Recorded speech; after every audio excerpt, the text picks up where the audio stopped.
கணவன் மனைவியுடைய வாழ்க்கை மகிழ்ச்சியாக அமைய வேண்டும் என்றால் முதலாவது தேவை காதல். விரும்பணும், அவங்கள நேசிக்கணும். கணவன் மனைவி எப்ப நேசிக்கணும்? கல்யாணம் பண்றதுக்கு முன்னாடி கிடையாது. எப்ப நேசிக்கணும்? கல்யாணம் பண்ணதுக்கு பிறகு, ஹலாலாக மாறியதற்கு பிறகு அந்த கணவன் மனைவியை நேசிக்க வேண்டும், மனைவி கணவனை நேசிக்க வேண்டும். அப்பதான் ஐ லவ் யூ இந்த மாதிரி வார்த்தைகள் எல்லாம் பகிரப்படணுமே தவிர வாட்ஸ்அப்ல அந்த ஹார்ட் எல்லாம் அதுக்கு பிறகுதான். கல்யாணம் பண்றதுக்கு முன்னாடியே செஞ்சா ஹராம். அந்த பெண் அந்நிய பெண் தான். திருமணமுடைய அகது நிறைவேறும் வரை அந்த பெண் அந்நிய பெண். எந்த வகையிலும் அந்த பெண்ணோடு தொடர்பு கொள்வதற்கு அனுமதி கிடையாது. காதல். இப்ப இந்த காதல் மலர வேண்டும் என்றால் ஆணுக்கும் பெண்ணுக்கும் என்ன தேவை? முதல் தேவை, கடைசி வரைக்கும் இந்த காதலோடு அன்போடு வாழணும்னு சொன்னா வார்த்தை, போர்டு ரொம்ப முக்கியமானது. ஒரு கணவன் மனைவியுடைய வாழ்க்கையில் உரையாடப்படுகின்ற உரையாடல்கள் மிக முக்கியமானது. ஒரு மனைவியை பொறுத்தவரை, ஒரு பெண்ணை பொறுத்தவரை எப்போதுமே தன் கணவன் தன்னோடு அன்பாக பேச வேண்டும் என்று விரும்புவாள். எப்போதுமே தன் கணவன் தன்னைத்தான் முதல் ரேங்கில் வச்சிருக்கணும்னு நினைப்பார். வேற எந்த பெண்ணை பத்தியும் என் கணவன் என்கிட்ட வந்து பேசக்கூடாது. பேசல என்ன நடக்கும்? நமக்கெல்லாம் தெரியும் என்ன நடக்கும். விரும்ப மாட்டா ஒரு பெண். இயற்கையாகவே ஒரு பெண் எப்போதுமே கணவன் தன்னுடைய அழகை கூறிக்கொண்டே இருக்க வேண்டும் என்று விரும்புவாள். நம்ம விரும்ப மாட்டோம். நம்ம அழகா இருக்கணும் எப்ப பார்த்தாலும் நம்ம மனைவி சொல்லணும் நம்ம விரும்புவோமா? விரும்ப மாட்டோம். எப்போதுமே நீ எனக்கு ஐ லவ் யூ சொல்லணும்னு விரும்புவோமா? விரும்ப மாட்டோம். ஆனா ஒரு பெண் எப்போதுமே தன் கணவன் தன்னை நேசிக்கிறேன், நான் உன்னை நேசிக்கிறேன், நான் உன்னை நேசிக்கிறேன், நான் உன்னை நேசிக்கிறேன் 10 நிமிஷம் முன்னாடி தான் சொல்லியிருப்போம். அரை மணி நேரம் சொல்லலன்னு சொன்னா அடுத்து கேட்பாங்க ஏன் இதை சொல்லலன்னு சொல்லி. ஒரு பெண் இயற்கையாக அதை விரும்புவாள். ஒரு பெண் இயற்கையாக அதை நேசிப்பாள். ஆனால் அதை வெளிப்படுத்துவதற்கு எம்முடைய ஆண்களில் பலர் தயங்குகிறார்கள். நல்ல வார்த்தைகளை கொண்டு மனைவியிடத்திலே பேசுதல், நல்ல வார்த்தைகளை கொண்டு மனைவியை மகிழ்ச்சிப்படுத்துதல், அந்த மனைவியுடைய அழகை பற்றி புகழ்தல், இதுவெல்லாம் நடக்கும். நடக்கதான் செய்யும். எப்போ நடக்கும்? கல்யாணம் பண்ணி ஒரு வாரத்தில் நடக்கும். கல்யாணம் பண்ணி ஒரு வருஷத்துல நடக்கும். கல்யாணம் பண்ணி ஆபீஸ்க்கு அப்பதான் போயிருப்பார் ஒரு வாரம். அப்போ போன் வந்துச்சுன்னா அவர் எடுத்துட்டு வெளியே ஓடி வந்து பேசுற பேச்சு இருக்க 3 மணிக்கு ஆபீஸ் முடிஞ்சாலும் பேசிட்டே இருப்பார். சமைக்கும் போது இவரே பேசிட்டே சமையலுக்கு உதவி செய்வார். 1 வருஷம் போகும், 2 வருஷம் போகும். ஆபீஸ்க்கு போவார். மனைவிட்ட இருந்து கால் வரும், போன் வரும். மதியம் என்னமா சமைக்கிறது? இப்பதானே வந்திருக்க, என்ன நோயின்னு கால் பண்ணிட்டு இருக்க வைம்பாங்க. இல்ல மாஷா அல்லாஹ் பாதுகாத்தவர்களை தவிர. இப்ப இது போன்ற வார்த்தைகள் எல்லாம் மனைவியிடத்திலே பேசப்பட்டால் அவர்களுடைய உள்ளம் பாதிக்கும். ஒரு பெண்ணுடைய தன்மையை முதலிலே புரியணும். ஒரு பெண் அப்பதான் ட்ரெஸ் பண்ணியிருப்பாங்க, அந்த ட்ரெஸ்ஸை புகழ்ந்தே ஆகணும்னு நினைப்பாங்க. புகழலைன்னா அவங்க உள்ளம் காயப்படும். தன்னை எப்போதுமே தன் கணவன் தன்னை நேசிக்கிறான் என்பதை வெளிப்படுத்த வேண்டும் என்று விரும்புவாள் அந்த பெண். தன்னை எப்போதுமே முதல் தரத்தில் வச்சிருக்கணும் அப்படின்னு அந்த பெண் விரும்புவாள். ரசூலுல்லாஹி ஸல்லல்லாஹு அலைஹி வஸல்லம் அவர்களுடைய வாழ்வை கவனியுங்கள். அல்லாஹ்வுடைய தூதர் ஸல்லல்லாஹு அலைஹி வஸல்லம் எமக்கெல்லாம் ஒரு முன்மாதிரி. அல்லாஹ்வுடைய ரசூல் தங்களுடைய மனைவிமார்களிடத்தில் எப்படி பேசினார்கள் என்று கவனியுங்கள். ரசூலுல்லாஹி ஸல்லல்லாஹு அலைஹி வஸல்லம் ஒரு முறை ஆயிஷா ரலியல்லாஹு அன்ஹா அவர்களை பார்த்து சொன்னார்கள், ஆயிஷா, நீ எப்போது என் மீது பொருந்தி இருக்கிறாய்? எப்போ என் மேல கோவப்படாம இருக்க? எப்போ என் மேல கோவமா இருக்குன்னு எனக்கு தெரியும். நான் பேசுறாங்க தன் மனைவிட்ட. ஆயிஷா ரலியல்லாஹு அன்ஹா சொன்னாங்க, அல்லாஹ்வுடைய தூதரே, உங்களுக்கு எப்படி தெரியாது? நான் எப்படி கோவமா இருக்கேன், நான் எப்போ உங்க மேல பொருத்தமா இருக்கேன் அப்படின்னு உங்களுக்கு எப்படி தெரியும்? ரசூலுல்லாஹி ஸல்லல்லாஹு அலைஹி வஸல்லம் சொன்னார்கள், ஆயிஷா, நீ என் மீது பொருத்தத்தோடு இருந்தால் நீ சொல்லுவாய், முஹம்மதின் இறைவனின் மீது நான் சத்தியம் செய்கிறேன் என்று. நீ என் மீது கோபத்தோடு இருந்தால் நீ சொல்லுவாய், இப்ராஹீமின் இறைவனின் மீது சத்தியம் செய்கிறேன் என்று. சுப்ஹானல்லாஹ். இன்னொரு உறவு பாருங்கள். ஒரு கணவன் மனைவியை புரிந்து வைத்திருக்கக்கூடிய விதம், மனைவி எதை விரும்புகிறாள், எதை கோபத்தோடு நினைக்கிறாள், எதை வெறுப்போடு நினைக்கிறாள் என்பதை ரசூலுல்லாஹி ஸல்லல்லாஹு அலைஹி வஸல்லம் அவர்கள் புரிந்து வைத்திருந்த விதம் இந்த காதல் பரிமாறப்பட்டது, இந்த அன்பு பரிமாறப்பட்டது. இன்ஷா அல்லாஹ் பரிமாறுவோமா? 40 வயசு 45 வயசா இருந்தாலும் ஐ லவ் யூன்னு சொல்றதுல தப்பு இல்லை. டார்லிங்னு மனைவியை கூப்பிடுறது தப்பு இல்லை. ஹனின்னு மனைவியை கூப்பிடுறது ஹராம் இல்லை. மனைவியை டியர்னு கூப்பிடுறது தப்பு இல்லை, ஹலால்.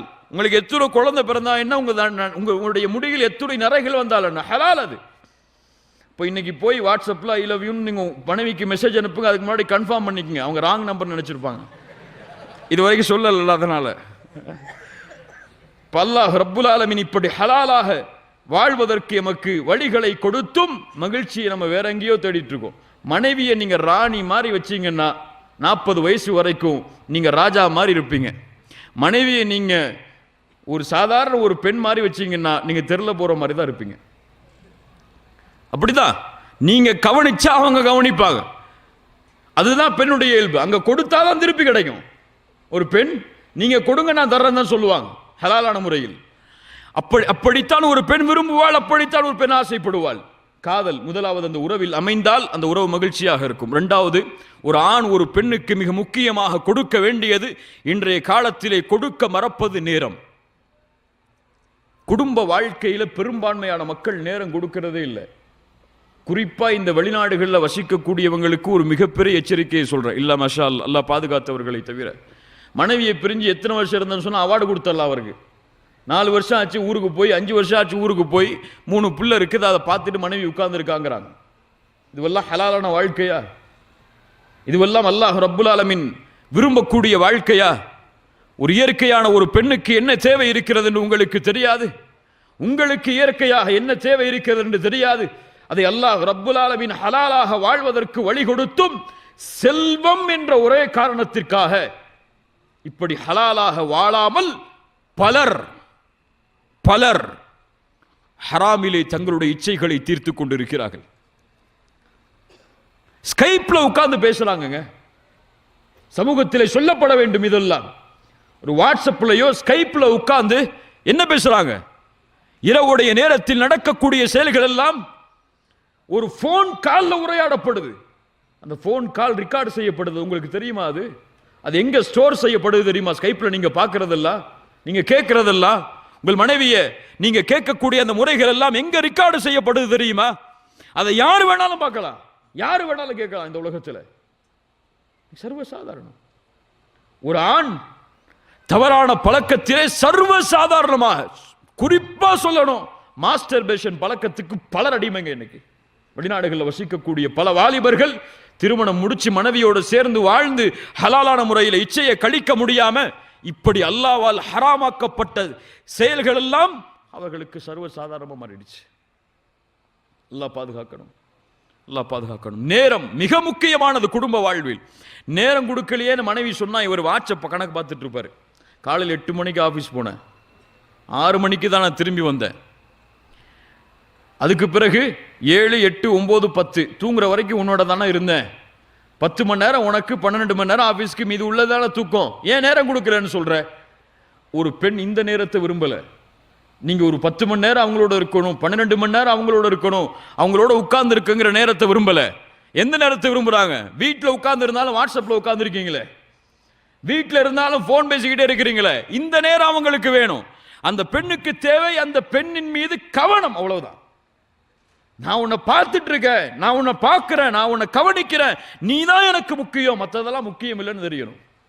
அந்த பெண்ணுக்கு என்னை விட இவருக்கு போன் தாங்க முக்கியம்னு தெரிஞ்சா என்ன நடக்கும்? குடும்பத்தில் மகிழ்ச்சி இருக்குவா? அந்த பெண் சந்தோஷத்தை கொடுப்பாளா?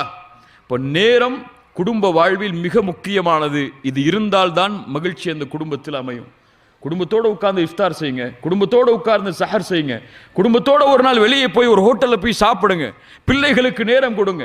நீங்க எப்படி உங்க மனைவிக்கு முக்கியத்துவம் கொடுக்கிறீங்களோ அப்படித்தான் அவங்க உங்களுடைய பிள்ளைகள் அவங்களுடைய மனைவிமார்களுக்கு முக்கியத்துவம் கொடுப்பாங்க. உங்களை ரோல் மாடலா எடுத்திருப்பாங்க. என்னுடைய வாப்பாக்கு என்னுடைய அம்மா தான் முதல் தரம், அது போல என்னுடைய மனைவிக்கு நான் தான் முதல் தரம் நினைப்பாங்க.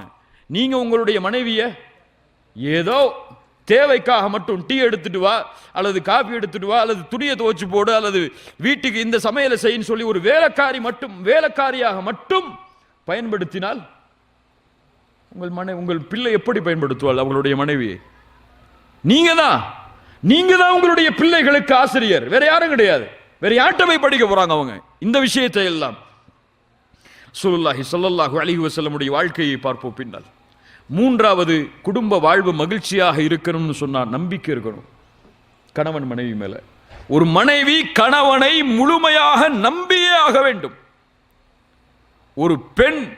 ஒரு பெண்ணை கணவன் முழுமையாக நம்பியே ஆக வேண்டும் அவர்களுடைய மனைவியை. இந்த நம்பிக்கையில கொஞ்சம் குறைஞ்சாலும் முடிஞ்சு போச்சு. இன்னைக்கு உள்ள இந்த இணையதள கலாச்சாரத்தில் ஒரு கணவன் மனைவி இந்த இருவரும் எதை விரும்புறாங்க தெரியுமா? எங்கிட்ட எல்லாமே இவர் ஓப்பனா இருக்கணும்னு விரும்புறாங்க. எதையும் இவர் மறைச்சிடக்கூடாது. ஃபேஸ்புக்கில் யார் ஃப்ரெண்ட் ரிக்வெஸ்ட் கொடுக்கிறாங்கிற முதற்கொண்டு எனக்கு தெரியணும். எல்லாம் எனக்கு ஓப்பனா இருக்கணும். அதை தெரிவதற்காக எதை செய்ய வேண்டும் என்று நினைத்தாலும் அவர்கள் செய்கிறார்கள்.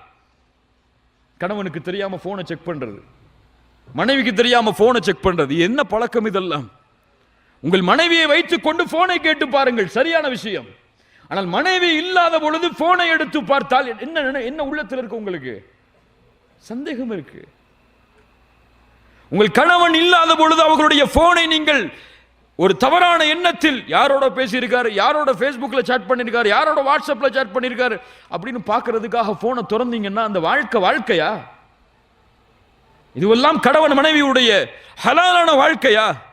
கணவன் இருக்கும் பொழுது போனை கேளுங்க, தவறு இல்லை. இப்படித்தான் ஒரு ஷேக்கிட்ட ஒரு மனிதர் கேள்வி கேட்கிறார்.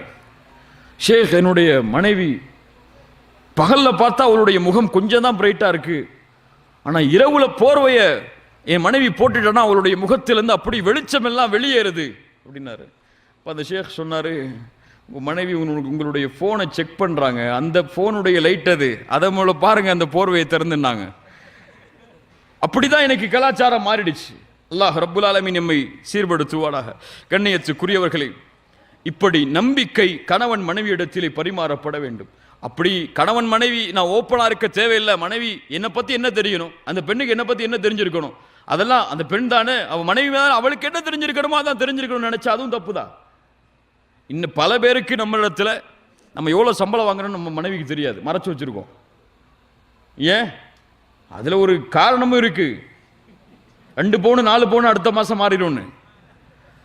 ஆனால் வெளிப்படுத்த வேண்டிய விஷயங்கள் எல்லாம் வெளிப்படுத்த முக்கியத்துவமே இல்லை. ஒரு மனைவிங்கிறவர் தன்னுடைய வாழ்க்கையில நெருக்கமானவள், தன் கஷ்டத்தையும் இன்பத்தையும் பகிர்வதற்கு நெருக்கமானவள் என்ற உறவே இல்லை. ரசூலுல்லாஹி ஸல்லல்லாஹு அலைஹி வஸல்லம் ஜிப்ரீல் அலைஹிஸ்ஸலாமை நேரடியாக பார்க்கிறார்கள்.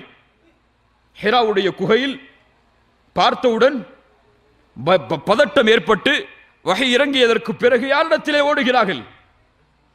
கதீஜா ரலியல்லாஹு அன்ஹாவிடத்தில். சொன்ன என்ன நடந்தது என்பதை அந்த போர்வையை போற்றி நிதானமானதற்கு பிறகு வெளிப்படுத்துகிறார்கள். இதுதான் நடந்துச்சுன்னு சொல்லி யாரை முதன்மையாக்குனாங்க? அல்லாஹ்வுடைய ரசூல் ஸல்லல்லாஹு அலைஹி வஸல்லம் தங்களுடைய மனைவிய, தங்களுடைய கஷ்டத்துக்கு தீர்வு வீட்டில் இருக்குன்னு நினைச்சாங்க. ஆனா இன்னைக்கு நமக்கு அப்படி இல்லை முதன்மை. நம்ம கஷ்டத்துக்கு தீர்வுனா நம்ம ஃப்ரெண்டுக்கு கால் பண்ணுவோம், வேற யாராவது நமக்கு தெரிஞ்சவங்கள தான் கால் பண்ணுவோம். மனைவியா அதெல்லாம் ஒன்றும் இல்லைம்மா நல்லதா இருக்கேன்னு விட்டுருவோம். மனைவியா அதெல்லாம் ஒன்றும் இல்லை நல்லதாங்க இருக்கேனா அப்படின்னு விட்டுருவாங்க.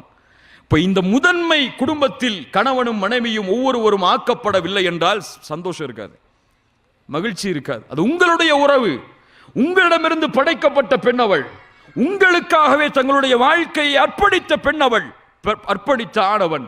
இந்த உணர்வு இந்த இருவருக்கும் மத்தியிலே பகிரப்பட வேண்டும். ரசூலுல்லாஹி ஸல்லல்லாஹு அலைஹி வஸல்லம் சிறந்த முன்மாதிரி கணவன். தங்களுடைய மனைவிமார்களோடு அவர்களுக்கு இருந்த ரொமான்டிக் மாதிரி யாருக்கு இருக்க முடியாது. ரொமான்ஸ் ஹராம் தான். ஹராமா? மனைவிமார்கள்ட்ட ரொமான்ஸ் இருக்கிறது ஹராமா ஹலாலா? ஹலால். ரசூலுல்லாஹி ஸல்லல்லாஹு அலைஹி வஸல்லம் உடைய ரொமான்ஸ் என்ன தெரியுமா? இன்னைக்கு உது செஞ்சுட்டு மனைவி ஏதாவது துணியை கொடுக்க வருவாங்க, காசை கொடுக்க வருவாங்க, கைப்பிடி அடிச்சா ஐயோ அஸ்தக்ஃபிருல்லாஹ் உது போயிருமேன்னு சொல்லி மறுபடியும் உது செய்வோம். தொட்டாத என்ன தொட்டாதம்பாங்க. ரசூலுல்லாஹி ஸல்லல்லாஹு அலைஹி வஸல்லம் உடைய ரொமான்ஸ் என்ன தெரியுமா? அல்லாஹ்வுடைய தூதர் ஸல்லல்லாஹு அலைஹி வஸல்லம் தங்களுடைய மனைவிமார்களோடு நடந்து கொள்ளக்கூடிய முறை ஆயிஷா ரலியல்லாஹு அன்ஹா சொல்கிறார்கள், அல்லாஹ்வுடைய தூதர் ஸல்லல்லாஹு அலைஹி வஸல்லம் தொழுகைக்கு செல்வதற்கு முன்னால் மனைவிகளை முத்தமிடாமல் செல்ல மாட்டார்கள். மனைவிகளை எத்தனை வக்துக்கு? 5 வக்துக்கும் ரசூலுல்லாஹி ஸல்லல்லாஹு அலைஹி வஸல்லம் தொழுகைக்கு போறதுக்கு முன்னாடி மனைவியை கூப்பிட்டு ஒரு முத்தமிட்டு தான் அல்லாஹ்வுடைய ரசூல் ஸல்லல்லாஹு அலைஹி வஸல்லம் செல்வார்கள். என்ன ஒரு முன்மாதிரி அன்பை வெளிப்படுத்துறதுல. வீட்டுக்கு போறீங்களா, கொஞ்சம் தூரத்தில் இருந்து ஒரு கிஃப்ட், ஒரு ரோஸை வாங்கிட்டு போங்களேன், தப்பு இல்லையே. ரோஸை கொடுக்கறது தப்பு இல்லையே. ரோஸை கொடுத்து உன்னை நான் நேசிக்கிறேமா, அல்லாஹ் நம்மளுடைய நேசத்தை அதிகப்படுத்துன்னு சொல்ற தப்பு இல்லையே. அந்த பெண் எதை விரும்புகிறாளோ அதை ஒரு அன்பளிப்பாக அந்த பெண்ணுக்கு செய்வது தப்பு இல்லையே. இப்படி அன்பும் பாசமும் காதலாக அந்த குடும்பத்தில் வெளிப்படுத்தப்பட்டால் நிரந்தரமாக அந்த அன்பு அமையும். அப்துல்லா இப்னு மஸ்ஊத் ரலியல்லாஹு அன்ஹு தங்கள் மனைவியை அதிகமாக நேசித்த நபித்தோழர்களில் ஒருவர். அப்துல்லா இப்னு மஸ்ஊத் ரலியல்லாஹு அன்ஹு வீட்டுக்கு போறதுக்கு முன்னாடி வாகனத்தை நிப்பாட்டி இறங்கி ஆடைகள் எல்லாம் சரிப்படுத்துவாங்க. தங்களுடைய முகத்தை எல்லாம் தொடச்சு தலையெல்லாம் நல்ல சீவி உள்ள போவாங்க. சில சஹாபாக்கள் அதை பார்த்து சிரித்தார்கள். அப்துல்லா இப்னு மஸ்ஊத், என்ன செய்கிறாய்? போது சொன்னார்கள், எனக்காக அலங்கரித்து என்னுடைய மனைவி வீட்டிலே இருக்கும் பொழுது அவளுக்காக நான் அலங்கரிக்க கூடாதா? பல பேர் கேட்பாங்க, அதெல்லாம் அந்த காலத்து மனைவி, சஹாபிய பெண்களை சொல்றீங்க, இந்த காலத்துல எல்லாம் அப்படி இல்லைன்னு சொல்லக்கூடாது. இப்ப எங்களுடைய மனைவிமார்கள் எங்களுக்காக அலங்கரித்திருக்கும் பொழுது நாங்கள் அவர்களுக்காக அலங்கரிக்க கூடாதா என்று அப்துல்லா இப்னு மஸ்ஊத் ரலியல்லாஹு அன்ஹுமா தன்னை அலங்கரித்து சொல்வார்கள். கணவன் மனைவிக்காக அலங்கரிப்பது, மனைவிக்காக கணவன் அலங்கரிப்பது, கணவனுக்காக மனைவி அலங்கரிப்பது, இந்த உறவு மகிழ்ச்சியாக அமையும். இவர்கள் இதை தொடரும் வரை. வீட்டுக்கு போகும்போது இரவுல போடுற ஆடையை கொண்டு வந்து முன்னாடி நிப்பாட்டுனா என்னது? இன்னைக்கு முக்கியமா சொல்லப்படக்கூடிய விஷயம், சொல்ல வேண்டிய விஷயம் என்ன தெரியுமா? கல்யாணமாகி பெண்களுக்கு குறிப்பா சொல்லியாகணும், 2-3 வருஷம் வரைக்கும் தான் தங்களுடைய உடல் அவங்க பாதுகாக்கிறாங்க. உடல் அழக 2 குழந்தை பிறந்துருச்சா உடல் அப்படியே விட்டுறாங்க. ஆண்களும் தான் கல்யாணம் ஆகிற வரைக்கும் தன்னுடைய உடம்ப ஃபிட்னஸா, பாடியை நல்லா ஷேப்பா வச்சிருக்காங்க, பொண்ணு கிடைக்கணும்னு சொல்லி. இன்னைக்கு அதான ட்ரெண்டு. நல்ல ஃபிட்னஸா இருந்தால் நல்ல பொண்ணு கிடைக்கும். அப்படி இருக்கக்கூடிய உறவு 2-3 வருஷத்துக்கு பிறகு அவ்வளவுதான். அவர் தக்பீர் கேட்டா இங்க தான் நிற்கும் தராவிக்கு. சுப்ஹானல்லாஹ். இப்படிப்பட்ட உடல் அமைப்பு மாறுகிறது. இது கணவன் மனைவிக்கு செய்ய வேண்டிய கடமை. அது கணவன் தன்னுடைய உடல் அழகை பாதுகாக்க வேண்டும், மனைவி தன்னுடைய உடல் அழகை பாதுகாக்க வேண்டும். எத்தனை வருஷம் அந்த பெண்ணால் அந்த ஆணுக்கு ஹலாலான முறையில் இன்பத்தை கொடுக்க முடியுமோ அதுவரை தன்னுடைய உடலின் அழகை அந்த மனைவி பாதுகாத்தால் மகிழ்ச்சியா இருக்கலாம். அல்லது ஏமாற்றம் ஏற்பட்டு சில ஆண்டுகளிலேயே வேறு உறவை தேடி போகக்கூடிய அளவிற்கு இன்று பல ஆண்கள் மாறி வருகிறார்கள். அல்லாஹ் ரப்புல் ஆலமீன் எம்மை பாதுகாப்பானாக. நாளைக்கே போய் ஃபிட்னஸ் கிளப்ல அட்மிஷன் போட்டுருங்க. உண்மையான ஒரு அன்பிற்கு ஒரு அழகான நிகழ்வை படிக்க வேண்டிய சூழ்நிலை வந்தது சஹாபாக்களுடைய வரலாற்றில். அபூ தர்தா ரலியல்லாஹு அன்ஹு அன்சாரி தோழர். ரசூலுல்லாஹி ஸல்லல்லாஹு அலைஹி வஸல்லம், இந்த நிகழ்வு நமக்கு தெரியும். இவங்களுக்கு யாரோட தோழமை அமைச்சு வச்சாங்க? அபூ தர்தாவோட ரலியல்லாஹு அன்ஹு சல்மான் அல் ஃபாரிசி, ஃபாரிஸ் நாட்டை சேர்ந்த சல்மான் அவர்களோடு ரசூலுல்லாஹி ஸல்லல்லாஹு அலைஹி வஸல்லம் இணைத்து வைத்தார்கள். சல்மான் ரலியல்லாஹு அன்ஹு ஒரு முறை அபூ தர்தா அவங்களுடைய வீட்டுக்கு போறாங்க. உம்மு தர்தா நிற்கிறாங்க அங்க. ஹிஜாபுடைய வசனம் இறங்குவதற்கு முன்னால், எப்படி நேரடியாக பார்த்தாங்கன்னு கேட்போம்ல, இப்போ ஹிஜாபுடைய வசனம் இறங்குவதற்கு முன்னால் உம்மு தர்தாவை அவங்களுடைய வீட்டுக்கு போறாங்க. உம்மு தர்தா முன்னாடி வந்து நிற்கிறாங்க. அவங்களுடைய தலைமுடி எல்லாம் கொஞ்சம் களைஞ்சிருக்கு. இப்போ கேட்குறாங்க உம்மு தர்தாவை பார்த்து, என்ன ஆச்சு, ஏன் இப்படி இருக்கீங்க, ஏன் உங்களை அலங்கரிக்காம இருக்கீங்க? இப்போ சொன்னாங்க, அஹூக அபூ தர்தா லைஸ லஹு ஹாஜத்துன் ஃபித் துன்யா. அபூ தர்தாவுக்கு இந்த துன்யால என்ன தேவை இருக்கு? அவர் எப்பவுமே இபாதத்திலே வாழ்றாரு, அவருக்கு என்ன தேவை இருக்கு அப்படின்னாங்க. இப்போ சல்மான் அல் ஃபாரிசி எப்படியாவது அபூ தர்தாவுக்கு இதை உணர்த்தி ஆகணும்னு சொல்லி அந்த வீட்டில் தங்குறாங்க. உணவு வைக்கப்படுது சல்மான் அல் ஃபாரிசிக்கு முன்னாடி. அபூ தர்தா உள்ள வர்றாங்க. சல்மான் அல் ஃபாரிசி சொல்றாங்க அபூ தர்தாவை பார்த்து, அபூ தர்தா வாங்க சாப்பிடுவோம். அபூ தர்தா சொன்னாங்க, நான் நோன்பாளி, நஃபிலான நோன்பு தானே, விருந்தாளி வந்திருக்கேன், பரவாயில்லை, நோன்பு முடிங்க, சாப்பிடுங்க. சாப்பிட்றாங்க. இரவுடைய நேரம் வருது. அபூ தர்தாவும் சல்மான் அல் ஃபாரிசி ரலியல்லாஹு அன்ஹுமா 2 பேரும் தூங்க போறாங்க. சல்மான் அல் ஃபாரிசி தூங்கக்கூடிய நிலைமை வந்ததுக்கு பிறகு அபூ தர்தா எழுந்து தொழ ஆரம்பிச்சாங்க. முதல் இரவுலேயே, இரவுடைய முதல் நேரத்திலேயே சல்மான் அல் ஃபாரிசி ரலியல்லாஹு அன்ஹு சொன்னாங்க, அபூ தர்தா கொஞ்சம் வாங்க, உட்காருங்க, தூங்குங்க. முதல் இரவுல வாங்கணும்னு அவசியம் இல்லை, தூங்க வச்சாங்க. சல்மான் அல் ஃபாரிசி கொஞ்சம் கண்ணு மூடினதுக்கு பிறகு மறுபடியும் எழுந்து தொழ ஆரம்பிச்சாங்க. அபூ தர்தா தூங்குறீங்களா இல்லையா? தூங்க. கடைசி 3வது இரவு வந்துச்சு.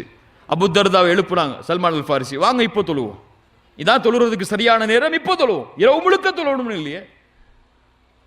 அப்போது சொன்னார்கள், அபூ தர்தா, உன்னுடைய ரப்புக்கு செய்ய வேண்டிய கடமை இருக்கிறது, உன் நஃப்ஸுக்கு செய்ய வேண்டிய கடமை இருக்கிறது, உன் குடும்பத்திற்கு செய்ய வேண்டிய கடமை இருக்கிறது. ஒவ்வொன்றின் கடமையையும் நீ கொடுத்தே ஆக வேண்டும். ரசூலுல்லாஹி ஸல்லல்லாஹு அலைஹி வஸல்லம் இடத்தில் இந்த செய்தியை கொண்டு போய் சேர்த்தாங்க சல்மான் அல் ஃபாரிசி. ரசூலுல்லாஹி ஸல்லல்லாஹு அலைஹி வஸல்லம் சொன்னார்கள், ஸதக சல்மான், சல்மான் உண்மையை சொன்னார். ஆமா, அவர் சொன்னது உண்மைதான். மனைவிக்கு கடமை இருக்கிறது, அதை அபூ தர்தா நிறைவேற்றியாக வேண்டும் அல்லாஹ்வுடைய கடமையோடு. என்ன ஒரு நீதமான மார்க்கம் பாருங்கள். அபூ தர்தா, உம்மு தர்தா ரலியல்லாஹு அன்ஹுமா, இந்த 2 பேரும் சிறந்த கணவன் மனைவி. உம்மு தர்தா ரலியல்லாஹு அன்ஹா அல்லாஹ்வுடைய தூதர் ஸல்லல்லாஹு அலைஹி வஸல்லம் உடைய பெரும்பான்மையான பிரயாணங்கள் இருக்க ஆசைப்பட்டாங்க மார்க்க கல்விக்காக. 2 பேரும் இந்த தீனோடு தன்னை இணைத்துக் கொள்வதற்கு அவ்வளவு போராடினார்கள். சிறந்த கணவன் மனைவியாக அதற்கு பிறகு வாழ்ந்து காட்டினார்கள், கடமைகளை நிறைவேற்றி. அபூ தர்தா ரலியல்லாஹு அன்ஹு அவர்களுடைய மரண நேரம் வருகிறது. உம்மு தர்தா ரலியல்லாஹு அன்ஹா அபூ தர்தா அவர்களுடைய அருகில் இருக்கிறாங்க. அப்போ சொல்றாங்க அவங்களுடைய மரண நேரத்தில் தன்னுடைய கணவனை பார்த்து, என்னுடைய கணவரே, இந்த துன்யாவுடைய வாழ்க்கையில் என்னை பெண் கேட்டு என்னுடைய வாப்பாட்ட போய் நின்னீங்க, நீங்க என் வாப்பா உங்களுக்கு என்ன திருமணம் முடிச்சு கொடுத்தாரு, அல்லாஹ் இடத்துல நான் துஆ செய்கிறேன், சொர்க்கத்தில் அல்லாஹ் எமக்கு திருமணம் செய்யணும்னு சொல்லி, சொர்க்கத்திலையும் நம்ம கணவன் மனைவியாக வாழ வேண்டும் என்று அதற்காக உங்களுக்கு நான் வாக்கு கொடுக்கிறேன். சொர்க்கத்தில் நான் உங்களுக்கு மனைவியா வரணும்னு ஆசைப்படுறேன். இந்த உலகத்தில் எப்படி இருந்தோமோ அது போல சொர்க்கத்திலையும் நீங்க என்னுடைய கரத்தை பிடிக்கணும்னு ஆசைப்படுற அப்படின்னு சொல்றாங்க. ஒரு மனைவி கணவனை புகழ்ச்சிக்காக அந்த நேரத்தில் சொல்லக்கூடிய வார்த்தை நமக்கு தெரியும். அபூ தர்தா ரலியல்லாஹு அன்ஹு அவர்கள் மரணமானதற்கு பிறகு அந்த உம்மு தர்தா ரலியல்லாஹு அன்ஹாவை யார் பெண் கேட்டு வருகிறார்கள் தெரியுமா? ஒரு ஹலீஃபா முஆவியா ரலியல்லாஹு அன்ஹு பெண் கேட்டு வர்றாங்க. முஆவியா ரலியல்லாஹு அன்ஹு அவர்களுக்கு சொல்லி அனுப்புறாங்க, உண்மையான காதலை பாருங்கள், கணவனை அவர்கள் உண்மையாக நேசித்த விதத்தை பாருங்கள், வாழும் பொழுதும் மரணித்ததற்கு பிறகும் இல்லை, நான் ஒருபோதும் உங்களை இந்த துன்யாவில் நான் திருமணம் செய்ய முடியாது, அபூ தர்தாவை சொர்க்கத்திலே நான் திருமணம் செய்வதாக வாக்களித்து விட்டேன், இன்ஷா அல்லாஹ், அதற்காக நான் இந்த துன்யாவிலே உங்களோடு என்னால் இணைய முடியாது. ஒரு ஹலீஃபாக்கு சொல்லி அனுப்புறாங்க. சுப்ஹானல்லாஹ், என்ன ஒரு நேசம், என்ன ஒரு பாசம் பாருங்கள், என்ன ஒரு காதல் இது. இதுவல்லவா எமக்கு முன்மாதிரி காதலாக முன்வைக்கப்பட வேண்டும். ஆனால் இன்னைக்கு சினிமா நடிகைகளும் நடிகர்களும் ஒரு பணத்திற்காக காசுக்காக நடிக்கக்கூடிய நடிப்பு எமக்கு முன்மாதிரியா தெரியுது காதலுக்கு. இந்த மாதிரி வாழணும்பா அப்படின்னு அவங்கள முன்மாதிரியா காட்டுறோம். அல்லாஹ் ரப்புல் ஆலமீன் நம்மை சீர்படுத்துவானாக. கணவன் மனைவியுடைய வாழ்க்கை மகிழ்ச்சி அடைய வேண்டும் என்றால் மிக முக்கியமான அடுத்த தேவை மரியாதை, ரெஸ்பெக்ட். கணவன் மனைவியை மதிக்க வேண்டும், மனைவி கணவனை மதிக்க வேண்டும். கல்யாணமானதுல இருந்து மூத்தார வரைக்கும். ஆனா இன்னைக்கு 2 வருஷம் நல்ல கவனிப்பு, 3 வருஷம் நல்ல கவனிப்பு, 4வது வருஷம் இருக்கிறத சாப்பிட்டுட்டு படுத்துருங்க, அவ்வளவுதான். இல்ல மாஷா அல்லாஹ், அல்லாஹ் பாதுகாத்தவர்களை தவிர இதான் நிலைமை. பெருநாளைக்கு கல்யாணம் முடிக்கிற முன்னாடியே 10 புடவை எடுத்து வச்சிருப்பாரு இவர். அடுத்த பெருநாளைக்கு நீ போடுறதுக்கு இப்பவே புடவை வாங்கி வச்சுட்டோமான்னு சொல்லி அவங்க மாமியாட்ட சொல்லுவாரு. உங்க மகளை திருமணம் முடிக்கிறதுக்கு முன்னாடியே 2 பெருநாளைக்கு புடவை என் வீட்டில் இருக்குன்னு சொல்லி. கல்யாணம் ஆனதுக்கு பிறகு போன ரமதான்ல எடுத்த புடவை ஒரு தடவை தானே கட்டுனீங்க, அதே கட்டுங்க பரவாயில்ல அப்படின்ட்டு போயிடுவாரு. 3 வருஷம் 4 வருஷம் கழிஞ்சதுக்கு பிறகு மனைவி கணவனிடத்திலே அப்படித்தான், கணவன் மனைவியிடத்திலே அப்படித்தான். இந்த மரியாதைகள் எல்லாம் கொஞ்ச நாள் தான், அல்லது ஒரு பயமா உருவாகிறது. அது யாருக்கு பயப்படுறாங்க இன்னைக்கு? யாருக்கு பயப்படுறாங்க? கணவன் மனைவிக்கு பயந்த காலம்லாம் மாறி போச்சு. இப்போ மனைவிக்கு கணவன் பயப்படுறாங்க. மனைவிக்கு பயப்படாதவங்க எல்லாம் எழுந்துருங்க, கையை உயர்த்துங்க, எழுந்திருக்கூடாது. மிஸ்ரில் இப்படிதான் ஒரு போட்டி நடந்துச்சான்.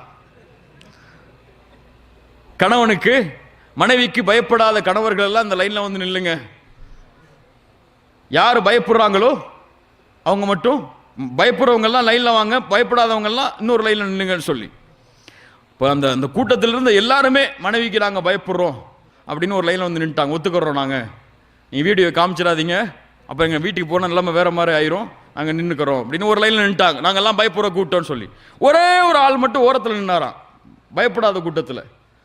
அந்த மக்கள்லாம் சொன்னாங்களாம், எவ்வளவு பெரிய வீணப்பாய இந்த காலத்தில் இருந்தும் மனைவிக்கு பயப்படாமல் வாழ்றாரு அப்படின்னு சொல்லி அவர்கிட்ட போய் கேட்டாங்க, உங்களுக்கு தாங்க அவார்டு, நீங்கள் தான் இந்த நிகழ்ச்சியில் வெற்றி பெற்றவர். அவர் சொன்னாராம், என் மனைவி இப்போ தான் ஃபோன் பண்ணி சொன்னாங்க இங்கே நிற்க சொல்லி, அதனால தான் நிற்கிறேன்னு.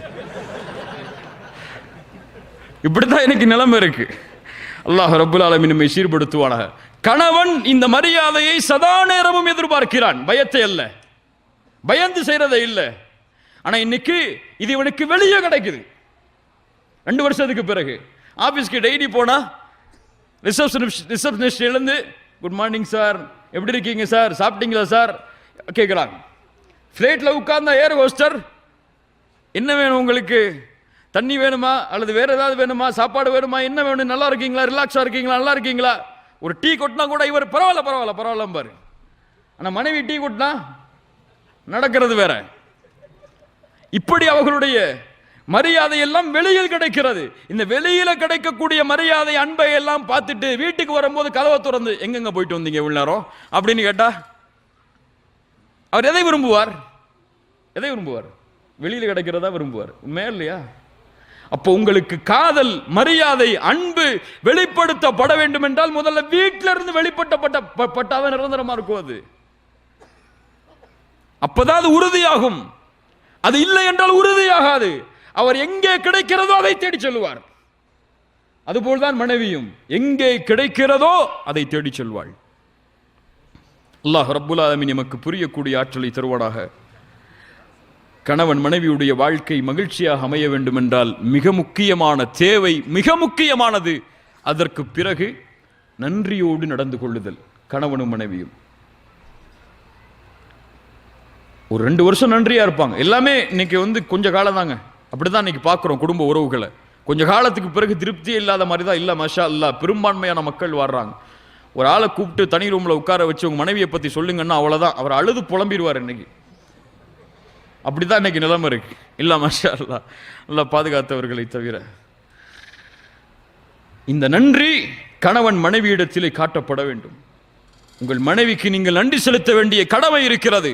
உங்கள் கணவனுக்கு நீங்கள் நன்றி செலுத்த வேண்டிய கடமை இருக்கிறது. அதை செய்யுங்கள், அவர்களுடைய ரூஹை அல்லாஹ் எடுப்பதற்கு முன்னால். யோசிச்சு பாருங்க, என்னதான் உங்க மனைவி செய்யட்டும், உங்களுக்கு உங்க மனைவி இல்லாத ஒரு வாழ்க்கையை நீங்க நினைச்சு பாருங்க. கொஞ்சம் யோசிச்சு பாருங்க. கணவன் இல்லாத வாழ்க்கையை நீங்க நினைச்சு பாருங்க மனைவிமார்களே, எப்படி இருக்கும்னு சொல்லி, என்ன ஆகும்னு சொல்லி. விதவையாக ஆகிய பெண்களிடத்திலே சென்று கேட்டால் தெரியும் அந்த வாழ்க்கையுடைய அருமை என்னவென்று. அந்த வாழ்க்கையில் எதையெல்லாம் நாங்கள் செய்ய நினைத்தோம் ஆனால் செய்ய முடியலையேன்னு அவங்க கவலைப்படக்கூடிய விதத்தை அப்போ புரியும். நம்ம இருக்கிற வரைக்கும் இந்த உலகத்தில் எந்த அருளும் தெரியாதுல்ல, நமக்கு கிடைக்கிற வரைக்கும் ஒன்று பெருசா தெரியும், கிடைச்சிருச்சுன்னா அது சாதாரணமா இருக்கும். அதானே?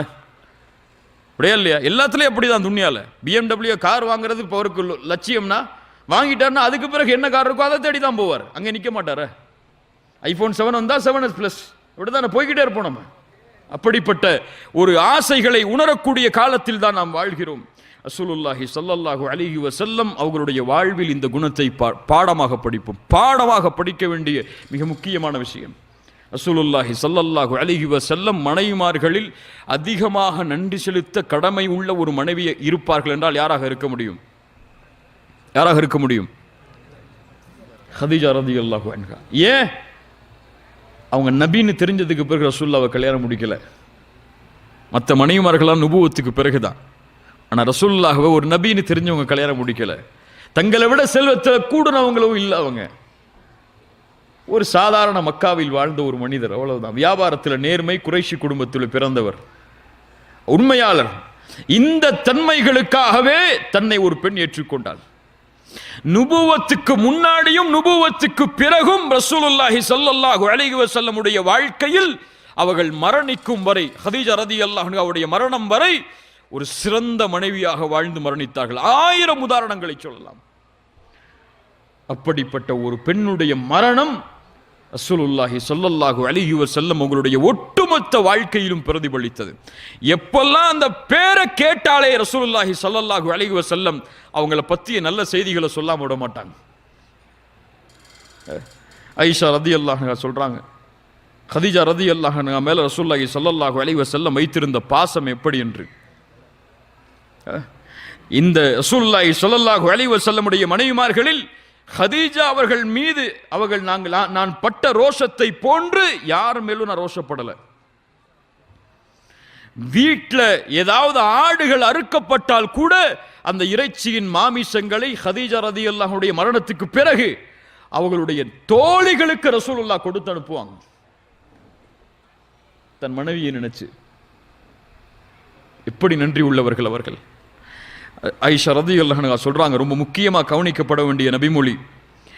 ஒரு முறை கதீஜா ரதியல்லாஹு பத்தி ரசூலுல்லாஹி ஸல்லல்லாஹு அலைஹி வஸல்லம் பேசிக்கிட்டே இருக்காங்க, புகழ்ந்துகிட்டே இருக்கிறாங்க.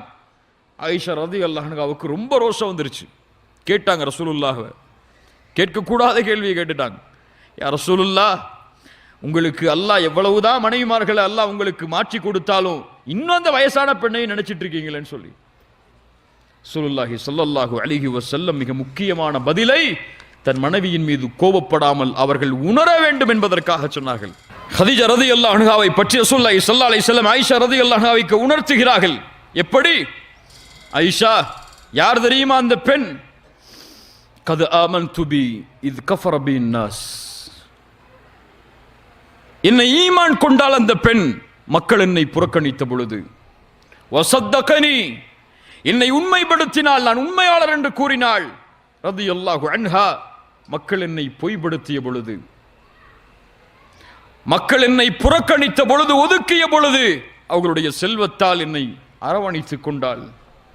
அல்லாஹ் ரப்புல் ஆலமீன் எந்த மனைவிமார்கள் மூலமாகவும் கொடுக்காத வாரிசை அல்லாஹ் எனக்கு அந்த பெண்ணின் மூலமாக கொடுத்தான். எதை செய்யாம இருக்கட்டுங்க உங்களுடைய மனைவிமார்கள், நன்றி செலுத்துறதுக்கு, அந்த பெண்ணுக்கு நீங்க நன்றியோட வாழ்றதுக்கு உன்னுக்கு நன்றி செலுத்த வேணாம்.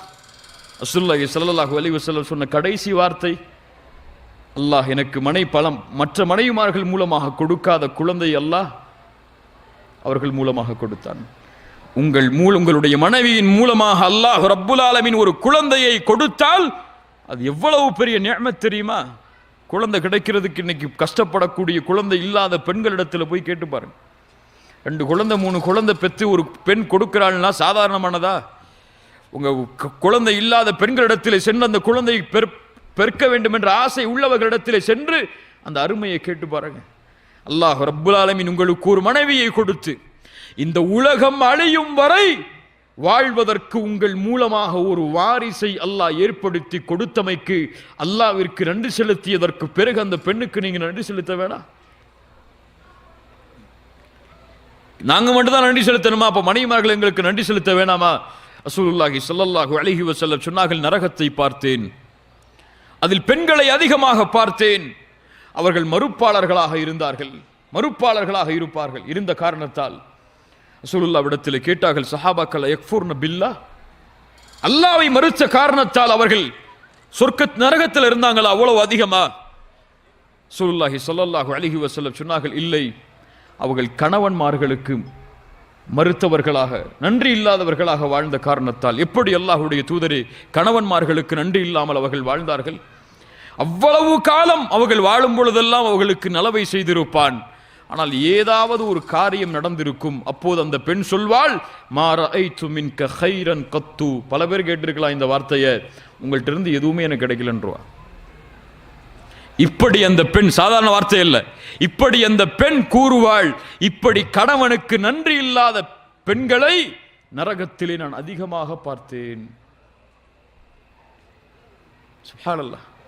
கண்ணியத்துக்குரியவர்களே, ரசூலுல்லாஹி ஸல்லல்லாஹு அலைஹி வஸல்லம் சொன்னார்கள். இறுதியாக இந்த விஷயங்களை கூறி முடிக்கிறேன். கைருக்கும் கைருக்கும் லி அஹ்லி வ அன கைருக்கும் லி அஹ்லி. உங்களிலே சிறந்தவர்கள் உங்களுடைய குடும்பத்தாரிடத்திலே சிறந்தவர் தான், அவ்வளவுதான். நீங்க தொழுங்க, ஜக்காத்து கொடுங்க, ஹஜ்ஜி செய்யுங்க, தஅவா செய்யுங்க, என்ன வேணாலும் செஞ்சுங்க. உங்களுடைய மனைவி இடத்திலே நீங்கள் சிறந்த கணவராக இல்லை என்றால் சிறந்த மனிதர் நீங்கள் இல்லை. ரசூலுல்லாஹ்வுடைய சான்று.